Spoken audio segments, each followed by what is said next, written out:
Les organisations non gouvernementales n'ont pas, je cite, vocation à jeter de l'huile sur du feu, propos tirés de la déclaration du ministre de la Communication René Emmanuel Sadi à la suite d'un point de presse portant clarification du gouvernement camerounais au sujet des actions de communication sur l'incidence de Garbu du 28 avril 2020. Un rappel évoqué à juste titre au moment où la communauté internationale se mobilise dans le cadre de la journée mondiale de l'aide humanitaire tous les 19 août pour promouvoir la survie, le bien-être, la dignité des personnes touchées par les crises ainsi que la sûreté et la sécurité des travailleurs humanitaires. C'est que le système humanitaire international pensé par Henri Dunant au XIXe siècle connaît des crises incessantes. Les organisations qui portent le mouvement pensé censé agir en faveur des défavorisés au nom de la solidarité humaine sont désormais taxés d'instrumentaliser. Toute chose qui n'inspire plus donc confiance, loin de là. Aux côtés de cette charité institutionnalisée, les actes de solidarité, de bienfaisance ou de philanthropie individuelle ou de groupe restent questionnables. Comment comprendre la recrudescence de certains mœurs sociaux, le phénomène d'enfants de la rue, les délaissés pour compte à l'affût d'une petite aumône le long des trottoirs et j'en passe. Seul l'État doit-il être interpellé ici ? Bien d'indices indiquent par exemple le bon classement du Cameroun en termes de consommation d'alcool et de drogue. Twilight ce soir questionne notre générosité dans un contexte de crise humanitaire. Bonsoir et bienvenue. Des politistes, sociologues et des acteurs de la société civile vous font grâce de leur intelligence fleurie et aguerrie. C'est dans quelques instants, juste après la pause et on se retrouve bien installés.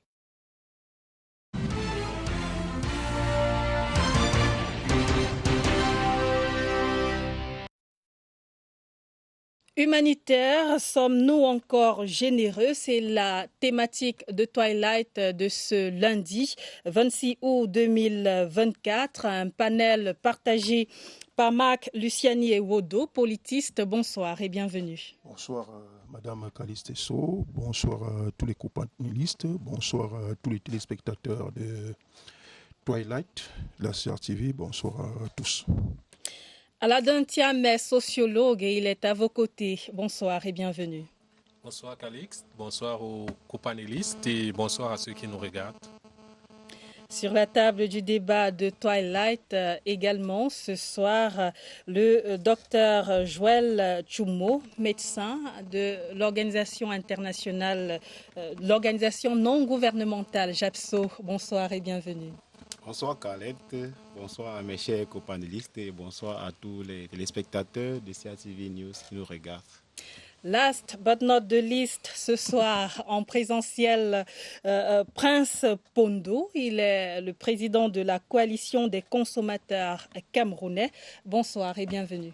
Oui, bonsoir Carlette, bonsoir aux co-panélistes, bonsoir à vos nombreux téléspectateurs qui nous font plaisir de nous regarder ce soir et nous espérons que nous serons à la hauteur des attentes.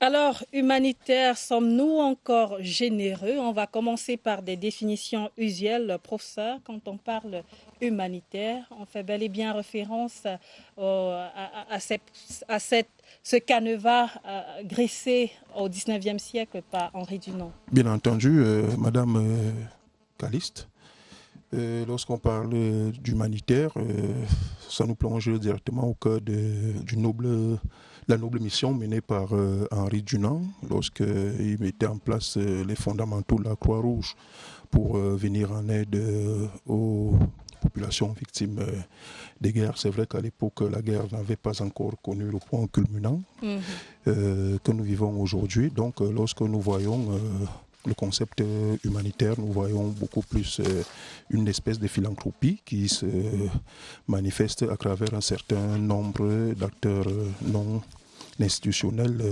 des relations internationales.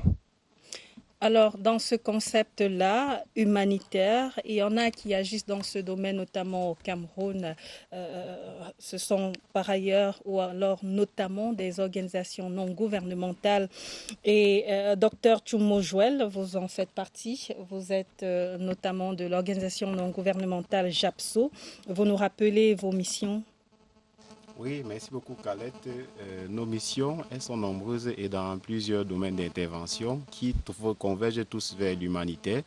Mais il faut dire que notre slogan, préfère commencer par là, l'ONG JAPSO, c'est de faire du volontariat un instrument déterminant pour le développement du pays. Donc, dans le volontariat, il y a le bénévolat, il y a l'action généreuse.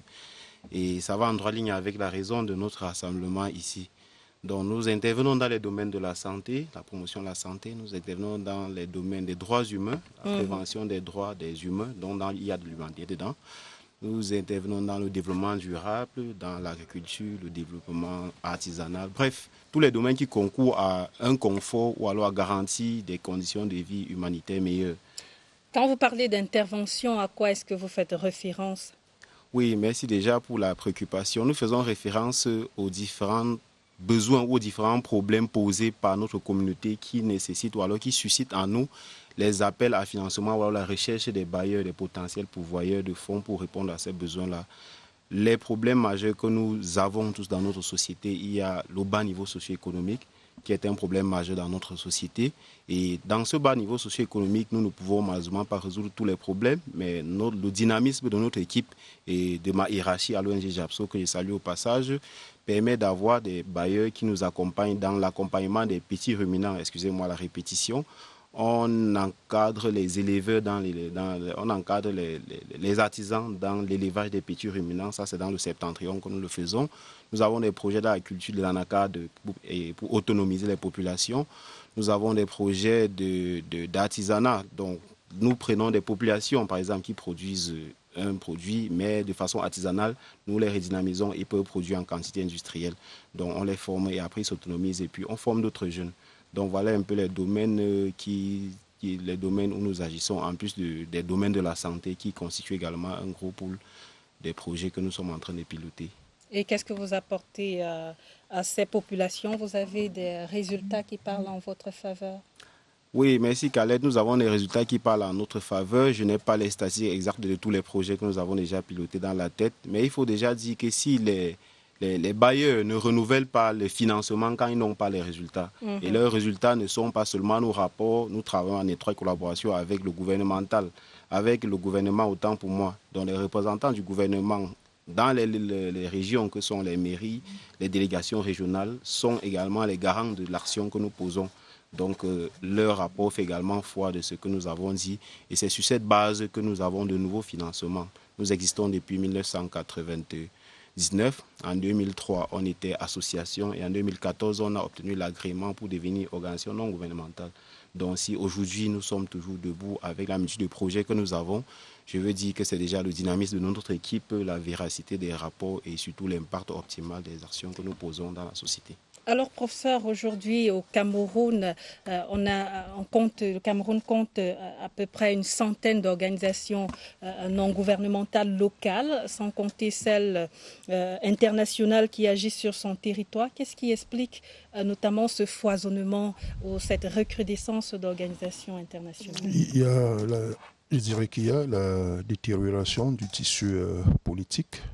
Si on prend par exemple la dernière décennie, de 2013 à 2024, on a connu un délitement du tissu sécuritaire, notamment dans la zone septentrionale du pays avec Boko Haram, dans les régions du nord-ouest et sud-ouest.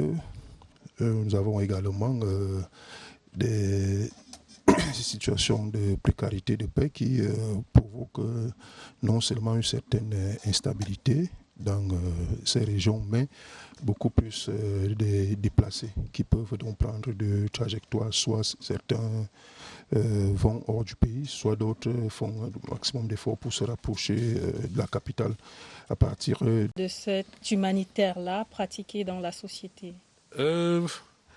comme toute chose, il y a du bon, il y a du moins bon. Mais généralement, et j'étais très content, je suivais avec une délicieuse attention les réalisations de Japso. Ce qui est important, c'est l'empathie. Comment est-ce que je ressens en moi la peine de l'autre parce qu'il a subi une inondation, parce qu'il est dans une région où la production agricole ne suffit pas à couvrir ses besoins, parce qu'il est dans une situation où il ne peut pas s'offrir des soins de santé parce que le tissu institutionnel sanitaire est peut-être défaillant, disons-le ainsi, dans sa zone. Comment est-ce que cet individu fait pour vivre avec la dignité d'un être humain? Comment il fait pour être un humain là-bas, alors que moi je suis humain ici? Alors, ils se sont organisés. On parlait de Japso, mais elle n'est pas la seule. Il y a beaucoup d'autres organisations qui sont nationales et internationales. Mais il faut savoir aussi que derrière cette façon d'agir, il y a parfois une intentionnalité. Nous avons vu durant la guerre du Biafra, nous avons vu ce que Médecins sans frontières et d'autres organisations ont fait durant la guerre du Biafra comme acte d'ingérence durant cette guerre-là, au niveau de la communication, et ça se passe toujours aujourd'hui. J'ai cité cette guerre pour ne pas citer les cas qui étaient... On va y revenir, notamment à la Dantiam, sociologue, le temps de rester dans les constats de la pratique de l'humanitaire aujourd'hui dans la société. J'accueille sur cette question notamment Prince Pondo, vous qui êtes le président de la coalition des consommateurs camerounais, et vous êtes invité à dessein parce que vous portez des chiffres inquiétants quand même. Oui, bien évidemment. Il faut dire que dans notre société aujourd'hui, il y a plusieurs problèmes. Nous qui travaillons dans le domaine de la protection et la défense des droits socio-économiques et culturels, parce que la consommation relève de cette catégorie des droits humains. Parce que vous savez que dans le jargon des Nations Unies, il y a deux types de droits, les droits civils et politiques, et la deuxième famille des droits humains, c'est les droits socio-économiques, culturels, autres. Donc nous nous situons dans cette deuxième catégorie avec l'accès aux besoins de première nécessité, tels que l'accès à l'école, à l'éducation, à l'eau potable et tout le reste. Donc nous travaillons sur ces questions. Et les questions de santé, bien évidemment aussi, qui sont préoccupantes dans la société. Et c'est pour cela que nous, en dehors des questions liées à la sécurité sanitaire des aliments, le tabagisme, l'alcoolisme font également partie de nos centres d'intérêt. Parce que vous savez, parlant par exemple du tabagisme, vous avez aujourd'hui environ, la prévalence nationale, c'est 8,9%. Chez les adultes, en milieu jeune, c'est 10%. C'est-à-dire les jeunes âgés de 13 à 15 ans, les jeunes en âge scolaire. Et vous vous rendez compte qu'en valeur absolue, c'est environ 300 000 jeunes âgés de 13 à 15 ans qui consomment ces produits. Et vous vous rendez compte que le 1er juin est consommé à l'âge de 7 ans. Parce que lorsque vous questionnez ces enfants, ils vous disent que non, ils ont commencé, leur premier contact avec, par exemple, la cigarette, c'est à l'âge de 7 ans.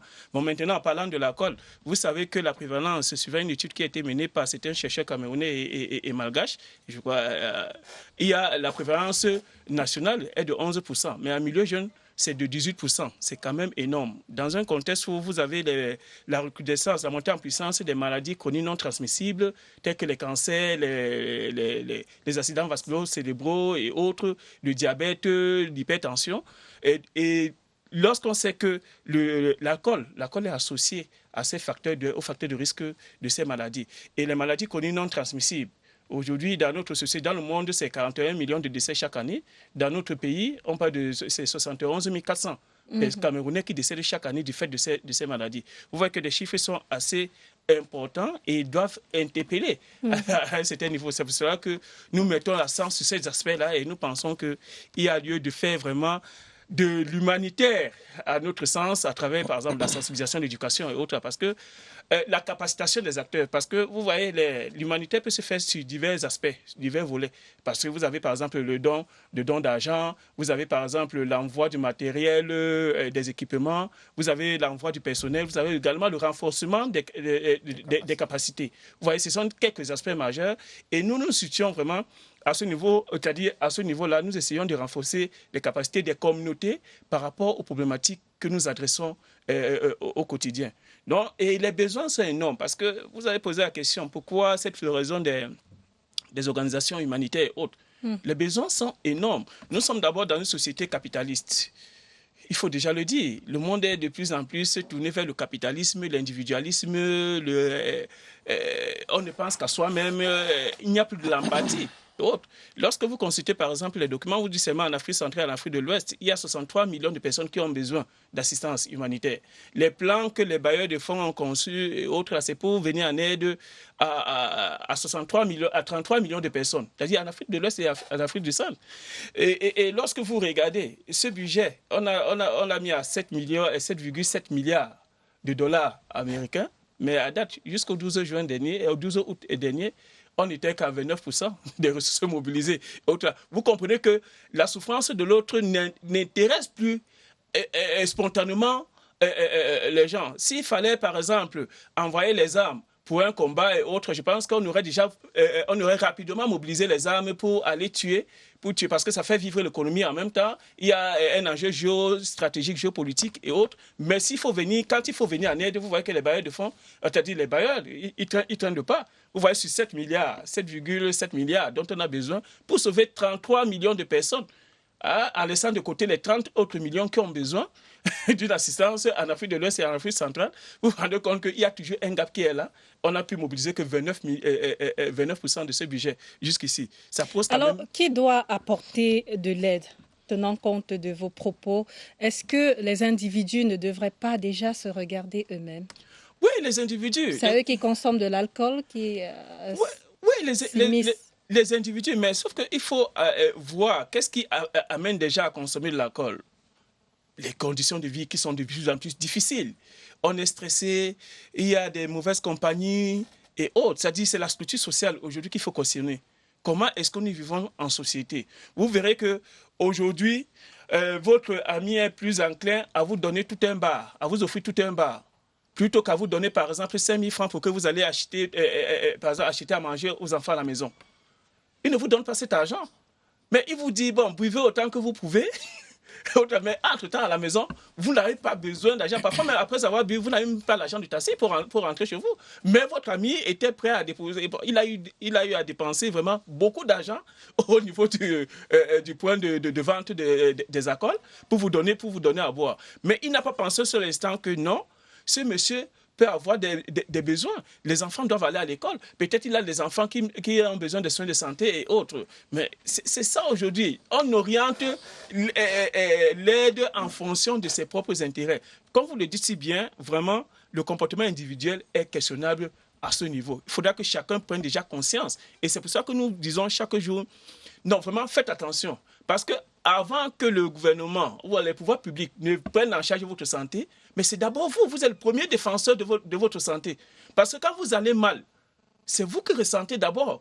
Et le gouvernement n'a pas suffisamment de ressources pour prendre en charge tout le monde. Voilà les hôpitaux qu'on essaie de créer de part et d'autre. Mais posez-vous la question de savoir combien de Camerounais ont accès aux soins de santé?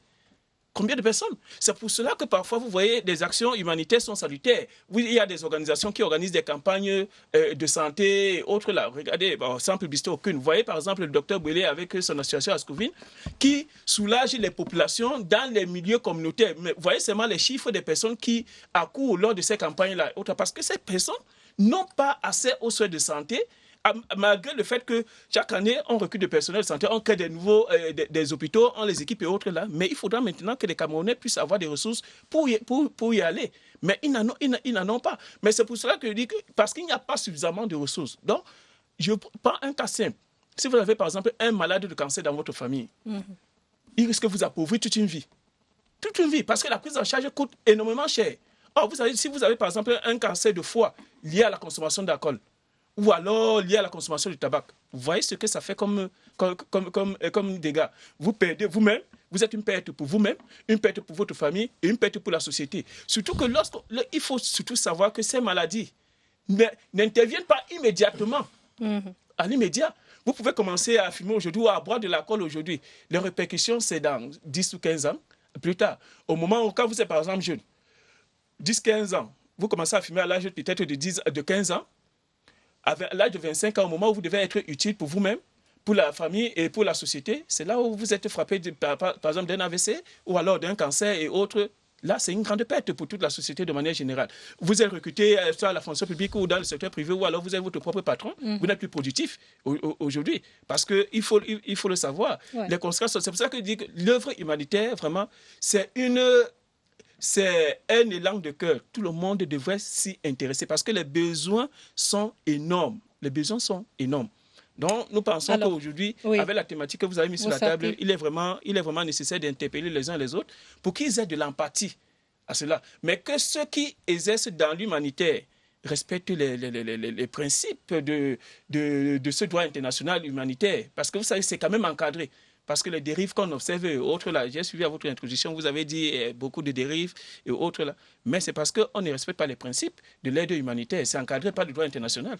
Il y en a sur ce plateau qui font partie notamment des organismes qui apportent donc de l'aide dans le divers champs d'action. JAPSO, Jeunesse active pour la lutte contre la pauvreté, le VIH, SIDA et ses souffrances.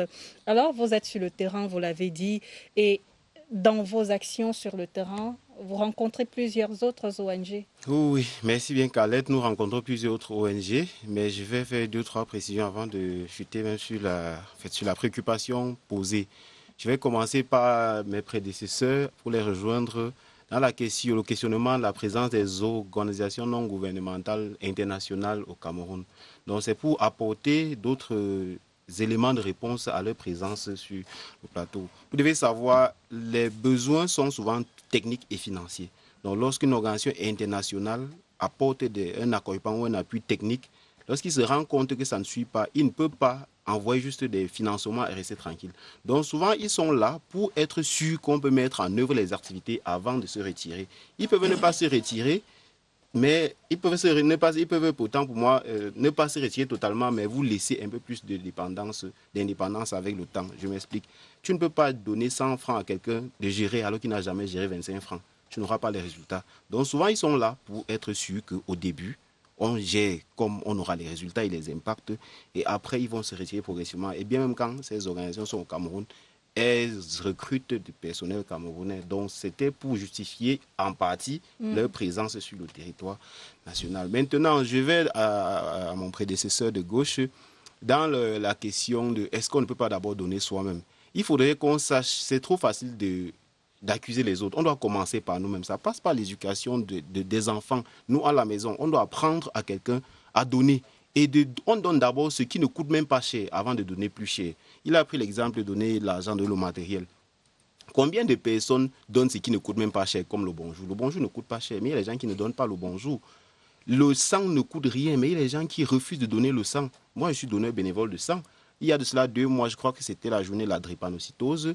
Et nous avons été interpellés dans notre organisation à JAPSO. Notre hiérarchie nous a mobilisés. On est allé faire ce geste-là.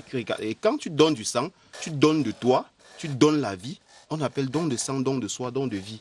Et les gens, permettez-moi de m'attarder un peu sur la question, ont souvent en justif que non, on donne le sang et après on va vendre ça à l'hôpital. Permettez-moi d'éclaircir un peu l'esprit de la population. Allez-y, puisque vous êtes médecin. Voilà. Donc, quand vous donnez une poche de sang, on fait des examens de façon rapide pour dire si on peut prélever votre sang ou pas. Lorsqu'on fait ces examens, c'est des examens rapides et on prélève votre sang. Après, on reste fait des examens approfondis qui, après, peuvent invalider la poche de sang. Deuxièmement, le groupe sanguin qu'on prend sur toi n'est pas forcément ce dont ton patient a besoin. Donc, il peut rester à la banque de sang et être détruit plus tard parce qu'on n'a pas trouvé un groupe sanguin receveur avec qui il est compatible. Troisièmement, lorsqu'on vous prélève le sang, ce n'est même pas votre sang qu'on donne à un patient. On prend un autre sang qu'un autre donneur a laissé, qui est déjà testé, reconfirmé avant de donner à votre patient. Et maintenant, les excuses qu'on a souvent, c'est que je donne mon sang, pourquoi j'économise? Les cellules sanguines se renouvellent tous les 120 jours. Donc, le sang que tu gardes là est détruit de façon routinière après 120 jours pour que les nouvelles cellules soient synthétisées. Donc, voilà par exemple un don qui ne coûte pas grand-chose, mais très peu de personnes aiment se frotter à cet exercice, en disant que je donne pourquoi alors qu'on va vendre à l'hôpital. Quand on veut rendre service, on rend et on ne regarde pas ce qui vient en retour. C'est aussi ça la générosité, donner sans attendre en retour. Donc maintenant, pour revenir sur le terrain, ce que nous posons comme acte, je vous ai dit, nous tous, la plupart de nous posons des actes bénévoles. C'est une recommandation forte de notre directeur. Si tu ne peux pas commencer par le bénévolat, c'est que tu n'es pas prêt à te sacrifier. Nous avons des articles que nous avons menés en région de crise avec des partenaires internationaux pour enseigner aux leaders traditionnels, politiques, religieux, locaux, les techniques de management des situations de guerre. Comment négocier lorsque même on est en position de faiblesse. Comment apporter les discours apaisants, les discours anti-haineux, les discours adoucissants. Donc ça, c'est certaines actions comme ça que nous posons.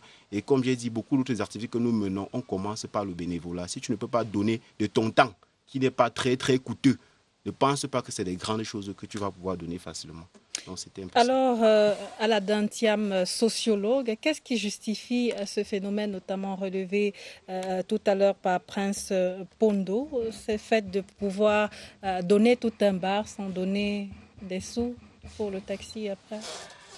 Déjà, il faut se dire quelque chose, que ce soit pour l'humanité ou pour autre chose, la main qui donne est toujours au-dessus de celle qui reçoit. Ça, c'est un principe dans lequel qu'il faut intégrer. Donc, lorsqu'on se met dans la position du receveur et on se dit on a besoin que l'autre me donne ci ou l'autre me donne ça, on se met dans une situation où on est en position basse. On attend. Et l'autre nous donne ce que sa générosité lui commande de nous donner. Maintenant, moi, je pense quand même que c'était un cas... c'est quand même un cas limite. C'est vrai que c'est un cas qui existe, qu'on observe souvent, mais c'est un cas limite. Mais il faut aussi se dire comment est-ce que vous construisez vos amitiés, comment est-ce que vous construisez vos relations, où est-ce que vous trouvez vos amis. Parce que si vous trouvez vos amis au bar, c'est tout à fait normal que le centre d'intérêt de la relation se trouve là au niveau du bar. Ça veut dire qu'en dehors du bar, il n'y a pas autre chose. Donc ce n'est pas seulement la personne qui vous donne à boire. Avant qu'elle ne vous donne à boire, est-ce que vous avez eu le temps de vivre d'autres aspects de la relation avec lui? Est-ce que vous le fréquentez? Est-ce que vous faites des choses pour lui? Ce que vous avez comme temps, comme attention, comme disponibilité, est-ce que vous mettez ça aussi à son service? Ou est-ce que vous l'attendez juste au bar pour qu'il vous donne ce qu'il a à vous donner? Donc, il faut s'interroger comme ça. Les relations entre les individus, les interactions entre les individus ne se construisent pas seulement unilatéralement. Donc, ça veut dire que c'est toujours comment je vais dire ça? Ça se construit autour de certaines frictions. Il y a toujours une certaine mécanique transactionnelle. Ça veut dire que si moi je donne ceci, parce qu'il y a des gens vous avez un ami, mais c'est juste quand il est au bar que vous reconnaissez que c'est son ami. Il y a même deuil chez lui, il y a un deuil, il y a quelque chose, jamais on ne vous voit là-bas. Vous attendez juste au bar parce que vous savez que c'est un porteur. Et comme il est porteur, quand il arrive au bar, il vous donne à boire et puis il vous insulte. Donc il faut que nous-mêmes qui sommes en difficulté, et ce n'est pas seulement sur la question du bar, c'est même de façon générale, parce que ce soit JAPSO ou les autres ONG, il est très important pour des populations en situation, des populations dans le besoin, personnes in need, comme on dit généralement dans le jargon humanitaire, de savoir qu'elles ont toujours quelque chose à donner. Et l'un des principes même de l'intervention humanitaire, c'est de pousser les bénéficiaires à contribuer elles-mêmes à la réalisation de la réponse. Parce que la réalisation de la réponse, ce n'est pas seulement du matériel qui est apporté, mais c'est du matériel qui est apporté, c'est du matériel qui est distribué. Et maintenant, si vous n'avez pas la possibilité, par exemple, d'avoir du matériel, vous pouvez quand même vous organiser pour distribuer ce matériel. Vous pouvez vous organiser pour déterminer les besoins urgents et les besoins pertinents de la communauté. Donc, il y a toujours quelque chose pour la personne qui reçoit qu'il est en capacité de faire pour garder sa dignité d'être humain. Parce que si vous recevez uniquement, vous êtes un peu comme un animal qu'on nourrit. C'est-à-dire qu'il ne faut pas seulement attendre de recevoir, mais il faut aussi s'évertuer ou s'exercer à donner. Alors, professeur, est-ce qu'on peut désormais dire qu'on vit mieux avec ces organisations internationales et ces organisations non gouvernementales qui travaillent dans le champ humanitaire? On ne peut pas le dire à 100%, parce que, comme le relevait mon collègue de gauche, il y a une certaine dignité à préserver. C'est-à-dire le fait de dépendre de l'assistanat, c'est-à-dire nous réduit considérablement. Donc, ça nous conduit là dans le champ des conséquences qui peuvent être désastreuses ou alors fâcheuses de l'humanitaire que nous subissons. C'est-à-dire l'une des premières conséquences directes, c'est la dépendance. C'est-à-dire ça vous sort totalement du champ de l'entrepreneuriat ou de l'entreprise. C'est-à-dire vous cessez de réfléchir sur les voies et moyens, sur un ensemble de mécanismes qui peuvent vous permettre de sortir de cette situation. Ça, c'est d'un. De deux, il y a une instrumentalisation même de certaines de ces ONG qui outrepassent par moments certaines de leurs missions. C'est-à-dire, on l'a vu sur un certain nombre d'actions humanitaires, que ce soit même hors du Cameroun. On a le cas le plus frappant du Tchad, avec la situation qui s'est produite à Agbéché, où des ONG français ont voulu faire le trafic d'enfants du côté de la France et au président Nicolas Sarkozy de l'époque de dire que nous viendrons les chercher quoi qu'ils aient fait. Ça, c'est l'une des autres conséquences. Troisième conséquence, c'est même il y a l'État qui perd considérablement de sa souveraineté. C'est-à-dire l'État se retrouve dans une posture où il est obligé de recevoir tout ce qui vient de l'autre côté. Et comme le disait, la main qui donne, c'est la main qui dirige en bon bantou. C'est la raison pour laquelle l'État, au même moment qu'il reçoit ces œuvres humanitaires, doit mener des réflexions profondes pour sortir de ces situations désastreuses, qui peuvent être soit la misère extrême, soit des situations de précarité de paix. Donc, à mon avis, il serait souhaitable de voir le Cameroun et même les autres États qui peuvent traverser des moments de turbulence, se passer de l'aide. Parce que moi, à mon niveau, je trouve cela avilissant. Ce serait possible, docteur Joël Tchoumo, de se passer de cette aide-là? Oui, merci beaucoup à mon prédécesseur. Je suis d'accord avec lui, l'autonomisation est une très bonne chose. Il n'y a personne qui ne veut pas être patron. Ça, c'est même déjà l'orgueil personnel de tout individu. Donc, si c'est possible, ce serait une bonne chose. Maintenant, est-ce que c'est possible? Je dirais qu'il y a encore du chemin à faire. Je pèse mes mots. Parce qu'on va faire même un calcul simple. Allons, nous sommes les organisations internationales. Je suis médecin. Les hôpitaux publics consultent, hospitalisent combien de façon journalière, les hôpitaux privés combien. On a une tendance de plus en plus à aller vers le privé avec plusieurs raisons qui peuvent expliquer. Il y a les procédures administratives des hôpitaux publics, il y a le fait que les médecins ou le personnel de santé n'est plus intégré et donc ils se débrouillent en privé. Et au privé, ils ont plus obligation de résultats et de bien faire leur travail. Et de plus en plus, les patients trouvent satisfaction là-bas. Donc vous comprenez que même si on voudrait, dans plusieurs aspects, l'État seul ne peut pas tout faire. Maintenant, le chemin entre maintenant et rompre les liens complètement avec les financements extérieurs, les financements étrangers, je dirais qu'il y a encore de la marche à faire. L'autre raison, c'est qu'il ne nous apporte pas seulement un appui financier, mais il y a un appui technique aussi quand même qui est derrière, il faut le reconnaître. Quand ces bailleurs-là viennent, ils nous capitalisent d'un certain nombre de choses. Et après, maintenant, nous, on peut rentrer et capitaliser les populations locales. Et maintenant, la générosité ouvre aussi la porte à certaines choses, permettez-moi de le dire. Nous avons, dans l'un de nos projets qu'on appelle droits humains, a été renforcé dans nos capacités sur la PSH, la protection contre les abus, les harcèlements sexuels. Généralement, la générosité peut laisser la porte à ce genre de choses. Quelqu'un est généreux une fois, deux fois, et après, on peut avoir en ça d'autres connotations. Or, parfois, il n'est pas ça. Et c'est l'une des conséquences, ou alors c'est l'un des marqueurs palpables de l'ingénérosité. Tellement on est habitué à ne pas donner, ou lorsqu'on voit quelqu'un qui est généreux, on pense qu'il y a une idée derrière, alors que parfois, il n'en est rien. Donc, le chemin est encore long. Je n'ai pas la balance suffisante pour apprécier le poids des organisations, des financements extérieurs par rapport à la puissance économique du pays. Mais je dis, si on doit sortir, c'est progressivement avec beaucoup de tact. Prince Pondo. Oui, je pense qu'on ne peut pas se passer des organisations humanitaires dans la simple mesure où nous vivons dans un monde en perpétuelle turbulence. Il y aura toujours des crises, il y aura toujours des populations qui sont dans le besoin. Parce que l'aide humanitaire, il faut la situer dans son contexte. C'est-à-dire, elle doit être dénuée de tout objectif politique, économique, militaire, stratégique et autres. Vraiment, c'est ça l'objectif de base. C'est pour ça que si on respecte véritablement ces principes, comme le principe d'humanité, le principe de neutralité, le principe, par exemple, d'indépendance, d'impartialité. Si on respecte tous ces principes-là, je pense que ça peut bien, c'est-à-dire on peut valablement exercer, venir en aide aux personnes nécessiteuses. Parce qu'il y en a toujours. Voilà, seulement dans notre société, l'État ne peut pas tout faire. L'État ne peut pas tout faire. N'allons même pas dans notre société, dans nos familles. Commençons par le noyau, la base de la société, la famille. Dans la famille, même lorsqu'il y a quelqu'un qui a des ressources, il ne peut pas satisfaire tout le monde. Même lorsqu'il aide, vous verrez qu'il y aura toujours des gens qui diront que vraiment, celui-là est...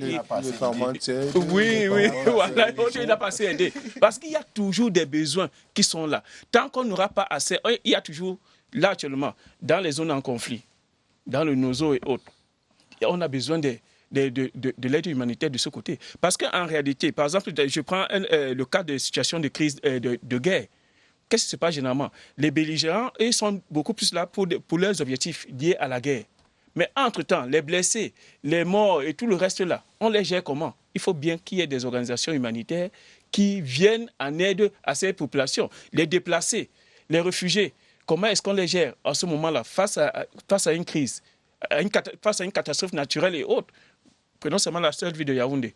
Combien de populations vivent dans des zones à risque?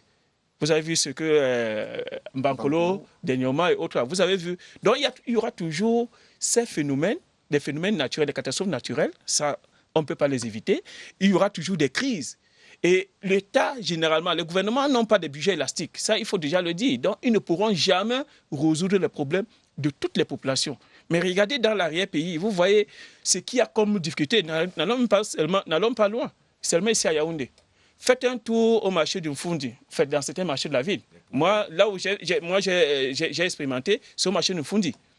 Mais vous verrez que des pères de famille nourrissent leur famille à base des doigts de planter de macabo et autres que les Bayamsel ont laissés. Tous les soirs, vous allez voir, ces messieurs sont avec le sac pour ramasser ces doigts de planter et autres qui sont laissés. Ça fait ça qu'ils nourrissent. Ça traduit le niveau de pauvreté, le niveau de vulnérabilité. Et il y en a toujours.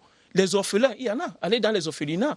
Il y a toujours des orphelins qui sont là, qui ont besoin de l'assistance des autres. Parce qu'il y a les enfants abandonnés, il y en a qui ont perdu leurs parents et autres.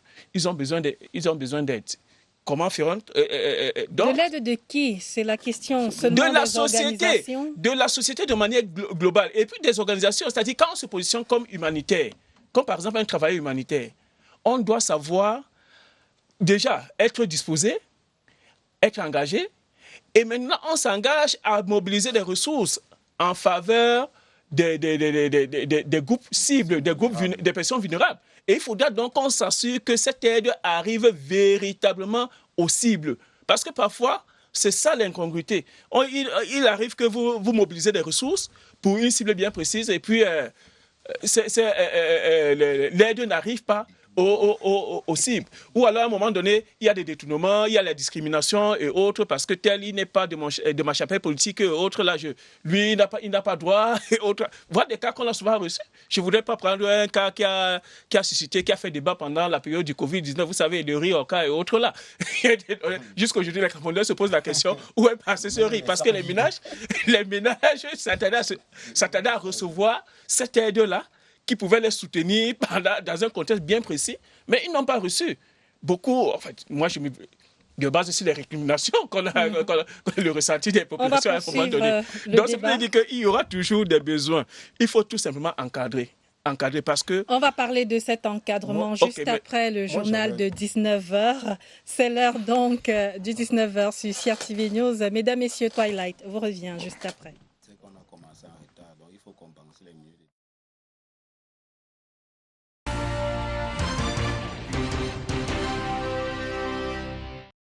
Bon Retour sur le plateau de Twilight qui se poursuit sur la thématique l'humanitaire. Humanitaire, sommes-nous encore généreux? Parole donnée à présent au professeur Marc Lucianier-Wodo, politiste. Alors, professeur, on poursuit dans cette lancée, notamment celle de la dénonciation.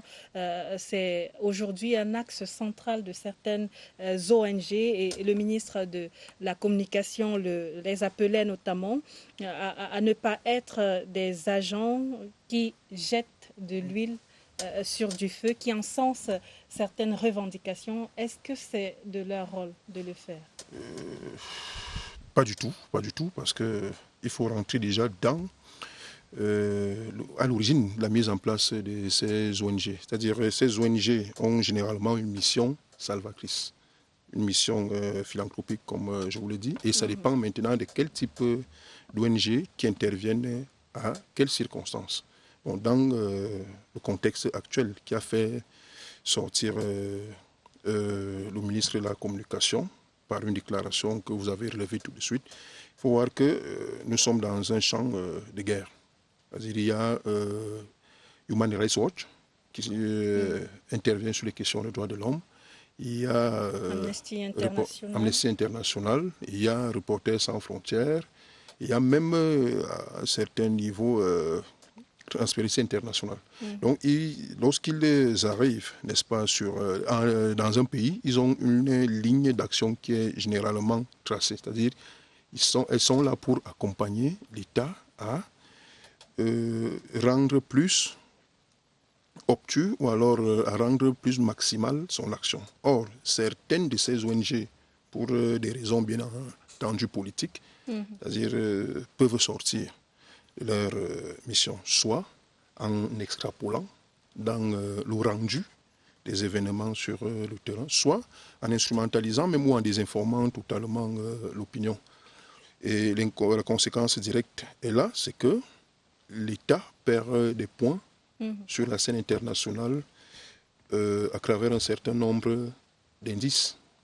Parce que, comme vous pouvez le constater, la société internationale est normée. Il y a un certain nombre de normes qu'il faut respecter, surtout que nous sommes à l'ère de la démocratie, tous azimuts. Donc, lorsqu'on dit démocratie, il y a la question des droits de l'homme, il y a la question de la liberté d'expression. Bref, c'est tout cela qui participe donc à la diabolisation de l'État sur la scène internationale. Donc, la sortie du ministre était là pour les recadrer déjà même dans la connaissance de leurs attributions. Parce que n'oubliez pas, Madame Carlette, les ONG en quelque sorte peuvent faire partie de la société civile ou sont même partie intégrante de la société civile lorsqu'elles sont fortes. C'est-à-dire c'est l'État dans sa structuration qui est menacé. C'est-à-dire lorsqu'elles sont fortes, l'État perd sa poigne, perd de sa puissance. Et lorsqu'elles sont extrêmement faibles, c'est-à-dire c'est la dictature.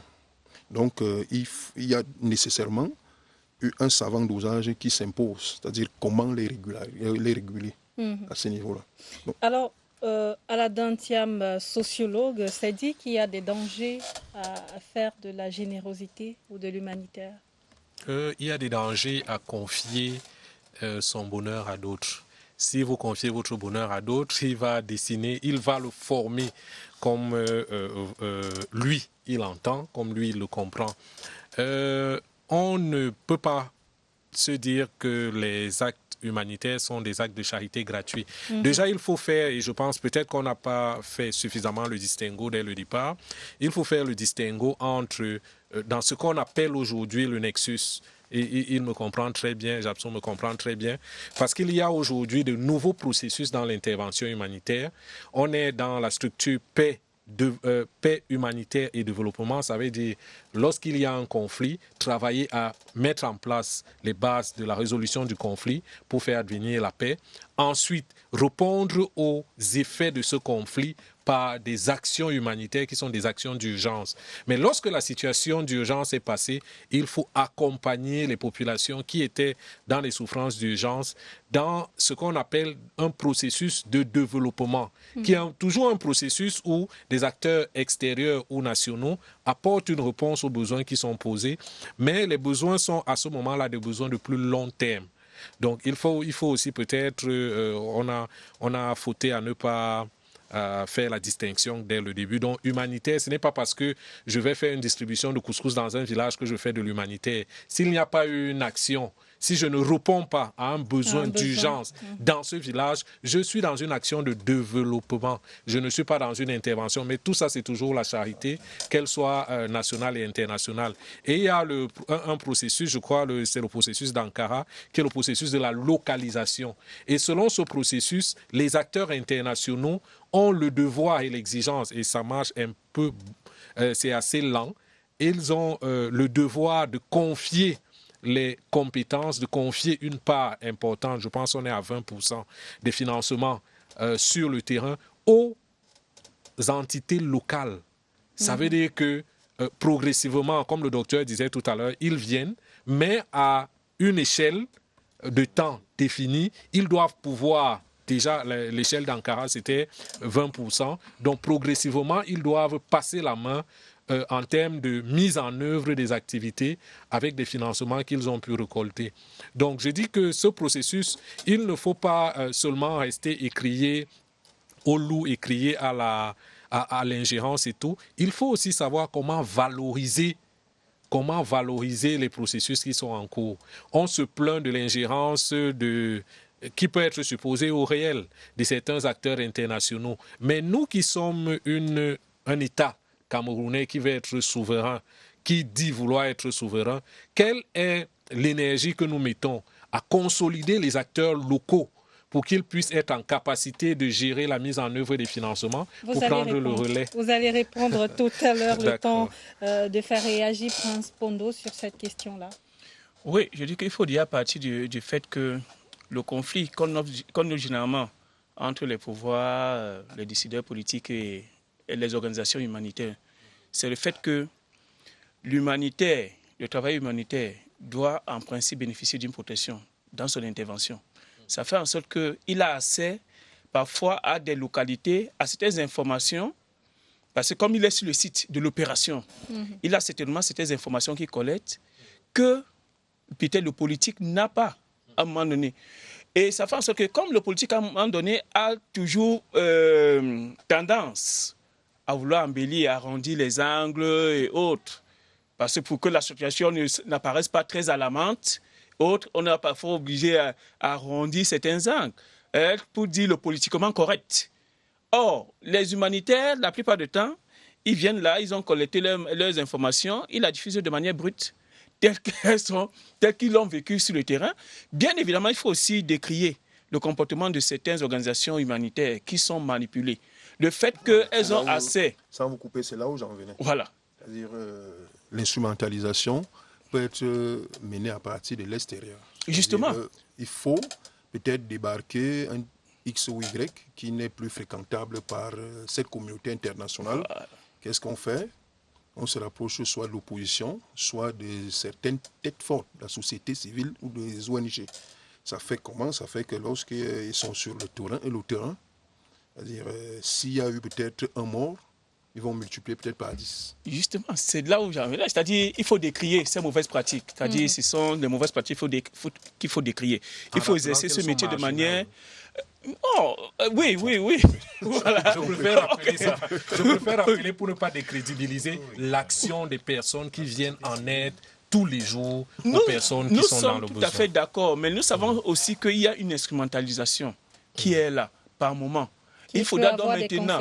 Oui, qui peut avoir des conséquences. Parce qu'il ne faut pas accepter... Le cas du Mali, sans créer un incident diplomatique sur votre plateau, lorsqu'on entre au cœur de multiples secousses politiques qu'on a connues, peut-être dans ces États-là, on va voir que c'est généralement la société civile ou ces ONG qui sont au cœur. Voilà. Donc, il y a dans cela... Il faut déjà, pour le processus d'accréditation, pour que vous soyez accrédité, pour que vous ayez l'agrément comme un ONG. On va arriver aux solutions tout à l'heure. C'est ça le problème. Joël Tchoumo, vous êtes une ONG. Quelles sont les difficultés que vous rencontrez sur le terrain? Oui, merci déjà pour la préoccupation posée. Mais avant ça, je vais dire un mot rapidement pour aller dans le même sens que l'un de mes prédécesseurs dans le panel. Il faut qu'on sache déjà, on doit se baser toujours sur les textes. Il n'a pas de l'agrément. Avant, pour obtenir l'agrément, tu dois avoir un règlement intérieur, un statut. Qu'est-ce que ton statut prévoit? Qu'est-ce que ton statut dit? Si en signant l'agrément, on a parcouru son statut, on sait que voici ce qu'il peut faire, voici ce qu'il ne pourra jamais faire. Le jour qu'il y a un problème, on verra sur ces textes, on sanctionne ou pas. Pour moi, c'est assez facile à gérer. Ne soyons pas surpris comme si on ne savait pas ce qu'une organisation peut faire ou ne pas faire. Les statuts sont clairs, le règlement intérieur est clair, le manuel de procédure est clair. Donc, venez-en à vos difficultés sur le terrain. Oui, en ce qui concerne nos difficultés sur le terrain, nous rencontrons beaucoup de difficultés, certaines qui sont surtout liées à la susceptibilité de certaines zones, comme les zones en crise. On a pratiquement des acteurs qui, lorsque nous avons une activité à mener dans le nord-ouest, le sud-ouest, ils disaient « je ne peux pas partir ». On a pratiquement d'autres organisations qui ont rayé ces zones dans leur cartographie d'intervention. Donc ça, c'est une difficulté d'accès des régions en crise. On a la susceptibilité de certaines populations cibles. Je parle là des camps de réfugiés parce que nous avons des activités que nous mettons en œuvre dans les camps de réfugiés, des prisons. Donc c'est des populations qui sont très susceptibles et pour qui tout peut dégénérer à tout moment. Donc, il faut beaucoup de tact pour les approcher.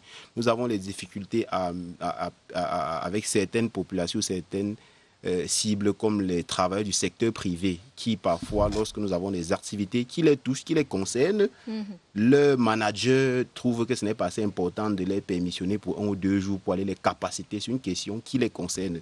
Et je peux comprendre l'employeur. L'employeur veut faire les chiffres. Il n'est pas là pour savoir si on a capacité de VIH/SIDA ou pas, sur les violences basées sur les gens ou pas, sur le licenciement abusif, les droits humains ou pas. Au contraire, même peut-être, il ne veut même pas que tu aies être capacité sur ça parce que tu vas connaître tes droits. Donc ça, c'est des limites comme ça. C'est les susceptibilités des populations cibles et sans oublier les procédures aussi administratives qu'on rencontre dans notre pays qui ne sont pas... Alors, professeur, je reviens à vous. Vous avez parlé tout à l'heure de trouver le juste milieu entre ces organisations-là et l'État. Qu'est-ce qu'il doit faire pour que ça marche bien? L'État, je crois jusqu'ici, si on regarde la loi du 9 décembre, je crois, 1990, 19 décembre 1990, a mis en place un cadre normatif à partir duquel ces différentes associations peuvent intervenir. Donc il faudrait mettre cette loi à la disposition et à la connaissance de tous. Deuxième chose, je crois qu'il faudrait que le ministère de l'administration territoriale, même les forces de sécurité, puissent intégrer une partie de leurs éléments dans ces équipes pour vérifier l'adéquation du cadre normatif et les effets que ces organisations gouvernementales peuvent produire sur le terrain. C'est-à-dire en quelque sorte mettre des mécanismes de surveillance de manière à ce qu'on évite des dérapages. Et je crois qu'à partir de là, il y aurait une situation beaucoup plus contrôlée, une situation où les deux entités pourront faire chemin ensemble. Alors, on n'a plus beaucoup de temps. Aladin Thiam, sociologue, le ministre de l'administration territoriale pour la Tanganyika, sommet déjà ces organisations-là de produire des rapports et de les déposer à son ministère. Bon, j'étais assez surpris en tant qu'il ait ce type de discours en tant que ministre, parce que tous ceux qui sont dans le monde associatif et dans le monde des ONG savent que ça fait partie des prérogatives tout à fait naturelles de toutes les ONG. Il n'y a pas une ONG qui existe et qui ne produise pas un rapport à l'administration. Donc c'est quelque chose, moi personnellement, j'étais assez surpris que ce genre de choses soit dit à la télé. Et pour moi, j'étais un peu très amusé par ça. Et je me disais, bon, vraiment, il y a un cadre de concertation aussi qui existe entre les ONG et l'État. Et il faut se dire quelque chose. Dans une république, nous supposons que le Cameroun en est une, dans une république, le le pouvoir... Le Cameroun en est une. Oui, le pouvoir appartient souverainement au peuple. Et l'un des instruments dont dispose le peuple pour contrôler des personnes à qui il a délégué son autorité, à qui il donne d'exercer le pouvoir qui est le sien, c'est la société civile. La société civile est un pouvoir de contrôle. Et la société civile dans tous les pays, c'est comme on parle du pouvoir législatif, on parle du pouvoir judiciaire, on parle du pouvoir exécutif. Le pouvoir de la société civile devrait aussi être valorisé parce qu'il n'est pas en concurrence avec le gouvernement. Il permet au gouvernement d'améliorer son action pour le bien-être de tous. Comment donc harmoniser ces relations-là entre le gouvernement ou alors l'État et les organisations internationales, Prince Pondo? Non, il faut déjà un climat de confiance qui doit être établi entre les deux parties. C'est-à-dire qu'on cesse de se regarder en chien de faïence. Parce que c'est ça, on a l'impression qu'on a une image négative des ONG. On se dit toujours que dans les ONG, ce sont des gens d'un certain niveau social et autres là, alors que dans ces organisations, on trouve quand même des personnes d'un certain niveau intellectuel et autres là qui peuvent apporter véritablement leur contribution à la réflexion, à la marche des choses. Donc, vous êtes entendu. Voilà, il faudrait qu'il y ait cette collaboration-là et surtout qu'il y ait vraiment des tests, le respect strict des tests, que ça soit clair. Alors, on va sortir avec vous, Joël Tchoumo, sur cette question posée à l'entame du débat humanitaire. Sommes-nous finalement généreux? Oui, Khaled, la réponse à cette question peut avoir plusieurs volets. Ça dépend de d'où on regarde la chose. En tant qu'acteur de la société civile, je dirais qu'on est encore généreux, mais maintenant, de ma casquette de médecin, de communauté, de personnes vivant dans la société, je ne dirais pas. Il y a encore beaucoup de choses qui nous montrent que la générosité n'existe plus ou alors a foutu le camp. Je m'explique. Vous avez posé la question à mon prédécesseur. Une seconde, Si on ne met pas la population au centre des discussions, l'État et la société civile ne peuvent jamais réellement faire bon marché. Et c'est parce qu'on n'est pas généreux qu'on ne veut pas mettre la communauté ou la population au centre de nos intérêts, de nos interventions. Alain Thiam, 30 secondes. Oui, je pense qu'il faut aller sur cette base et se dire que ce soit les acteurs de la société civile ou que ce soit l'État, tous travaillent en réalité pour améliorer les conditions d'existence des individus, des citoyens. Et qui des individus eux-mêmes? Des personnes dans le besoin. Donc, que ce soit l'État ou la société civile. Donc, peu importe ce qui se passe, les deux doivent, à un certain moment, s'asseoir et réfléchir ensemble comment est-ce qu'on fait pour agir, pour que chacun donne le meilleur de soi, pour le bien-être et le développement de notre pays. La question était celle de savoir si les individus ont leur part à jouer dans cela. Oui, tous les individus, ils sont appelés. Maintenant, les formes que prennent les générosités des uns et des autres peuvent varier, mais la générosité aujourd'hui est, comme elle se voit et comme elle s'exprime aujourd'hui, est assez instrumentale. Ça veut dire que c'est une générosité généralement transactionnelle. Je fais quelque chose pour obtenir autre chose, que ce soit sur le plan spirituel, que ce soit sur le